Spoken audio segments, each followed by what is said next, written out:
By the mid-1830s, the mountain men had lost their jobs because the fur industry was going under. But they did have some survival skills, which would be helpful to land a new job. Pioneers from the East, Americans from the East, were actually moving west into California and Oregon because explorers had published all of the wonderful things that they had seen in the West. And so now all of these Americans were moving west for a new life. And so they were all moving west, but they needed some help. The mountain men marketed their survival skills to the pioneers and said, hey, you want to survive in the West? I will guide you west, but you got to pay me. So the pioneers hired the mountain men to help lead them west because the mountain men knew the land better than they did, better than a lot of people. Aside from the Native Americans, they knew where the best campsites were, they knew where the best trails were, they also knew where to find water. So all of those different things made them marketable to the pioneers. So the pioneers hired them as guides west. But that didn't mean that the pioneers didn't have issues as well while they were traveling, or real fears while they were going west. One of the major things is the weather. If they ran into rain, it was muddy, their wagons were traveling through the mud. It was not a fun time. Snow, obviously, if you got stuck in the snow, if you left later on in the year and you got stuck in the mountains and stranded, that could lead to starvation as well as freezing to death. Another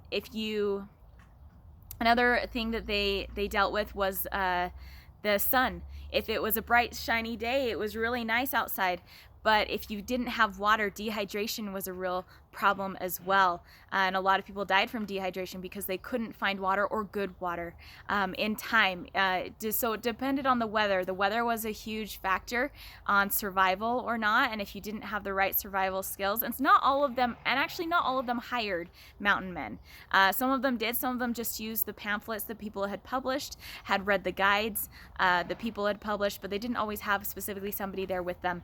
Another thing that they had to deal with was their wagons. Their wagons are really heavy, but they were loading it down with hundreds of pounds of their supplies, like food, blankets, clothing, and any tools that they would need for farming when they got there to wherever they were going to settle. They needed to farm, to build their homes, any tools that they would need to take to help with their wagons. If their wagons broke down, it's not like they had a mechanic along the way. They were the mechanics, and they had to bring those tools. When they got there, they didn't have grocery stores. They didn't have Home Depot to go get tools to build homes. They had to bring everything with them. And so when you loaded that wagon down with all of those hundreds of pounds of supplies, the oxen and the teams of horses struggled with that because they were pulling all of this weight. And sometimes when they started to go uphill into the mountains and they got into rockier terrain, they would die of exhaustion, or sometimes they would have heart attacks.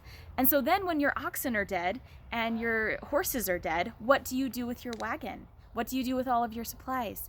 This is the reason why they would travel in wagon trains. One of the reasons they would travel in wagon trains. Now, when we say wagon trains, it was an actual train, right? Going down the prairie of all of these wagons. They followed right behind each other. It was a train of wagons along the prairie.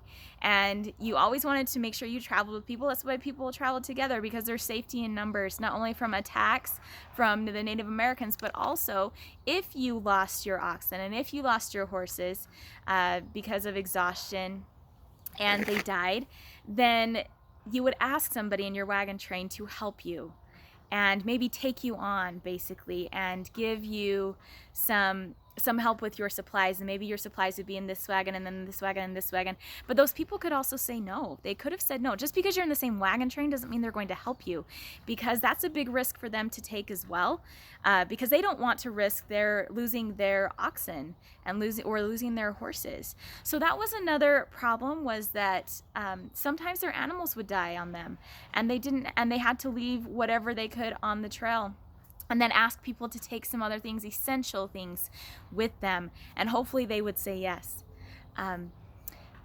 Another group of people that I wanted to talk about really quick is the Donner Party. Now, the Donner Party is very famous for being this tragic survival story, and I wanted to just quickly talk about them for a minute. The Donner Party leaves later on in the year, and they're traveling to California, and they are led by George Donner. That's why it's called the Donner Party. And once they get to almost to the Salt Lake Valley, they actually meet up with a man named Lansford Hastings, and he's an explorer. And he tells them, "I have this canyon for you to go through that will make it a shorter path. It'll open right up to the Salt Lake Valley, and then you can head to California from there. And it's going to be a better route." So they decide, yeah, hey, let's do that. So they take this route through this canyon. And it's called Emigration Canyon because people are emigrating or moving through there. Eventually, it's called Emigration Canyon. So they get into Emigration Canyon and they make a trail all the way through there so that they could get through. But also, there are people coming west. Going west is all the rage right now. It is the popular thing to do at this time. So they know that people are coming after them. They don't know who's coming after them, but they do know that there will be people coming after them. But they have to make this trail for just their own party to get through. So they move out all of the brush and all the trees and all the boulders and rocks. And it cost them 2 weeks of extra time that they were not planning on. So when they got it was between 8 to 10 miles out of the canyon, they decide that they just have to get out of the canyon and they have to move on. They have to get to the Sierra Nevada mountains before winter, and they've got to get to California because they lost that 2 weeks of time that they were not planning on. So about 8 to 10 miles to the Great Salt Lake Valley. Before they get there in the canyon, they actually climb up the canyon wall just to get out of the canyon to move on to the Sierra Nevada mountains. And they lost some of their oxen. Some of their oxen couldn't handle the climb, and so they died. Now, they head into the Sierra Nevadas, and then what's going to happen? They are going to get stuck in a blizzard. 5 feet of snow falls in one night. They make makeshift cabins where they can. They get their tents out, and they are stranded for 5 months in the mountains. Within 3 weeks, they run out of all of their food, and they start eating their pack animals, which they didn't have as many because some of their oxen died. And then they start eating the leather from their shoes and from their gun straps. They start eating bark from trees, anything they do to survive. This is in 1846. And on December 25th, in their journals that they've written about that they've recognized that they may have to eat the flesh of somebody in their party to survive. And they actually think about casting lots or voting. So if they have, or just drawing straws. So whoever gets the short straw, they would kill and they would eat. But they couldn't actually bring themselves to do that. So I guess luckily, I guess for them, that somebody passed away fairly quickly and from starvation and freezing to death, and so they consumed or ate some of those people, that person, to survive. And so they resorted to cannibalism in order to survive. Now, there was a group of men of their strongest. They weren't very strong because they were super weak from starvation, but their strongest, they hiked out of the mountains and they went to California and brought back 4 rescue parties.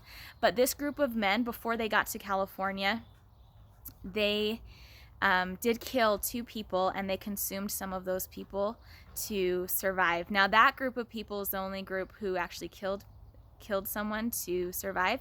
The group that was left in the mountains, they didn't kill anybody. They waited until people had passed away, and they also marked them to make sure that they did not eat their own families, because it was obviously traumatizing for them to even resort to this. They were incredibly desperate at this time, obviously, and so they marked their families so that they wouldn't eat their own families. Now, there were 4 rescue parties. The men who had hiked out, they got to California, brought the rescue parties back. There were 48 people who survived this out of the 87 that was in their party, in their group, and most of them were actually the younger ones. The youth and the kids are mostly the ones who survived this tragedy. Now, this tragedy is the Donner Party, and they are very well known for their cannibalism, and they are one of the most tragic survival tales of the West and the Western territories, but something that they should be known for, and that a lot of people don't realize is because they got into the situation that they were in, the reason they got there was because of that trail that they made through Emigration Canyon that cost them 2 weeks of good weather and 2 weeks of time that they didn't plan on. And so since they made this trail, they got caught in the Sierra Nevada mountains later with the snow.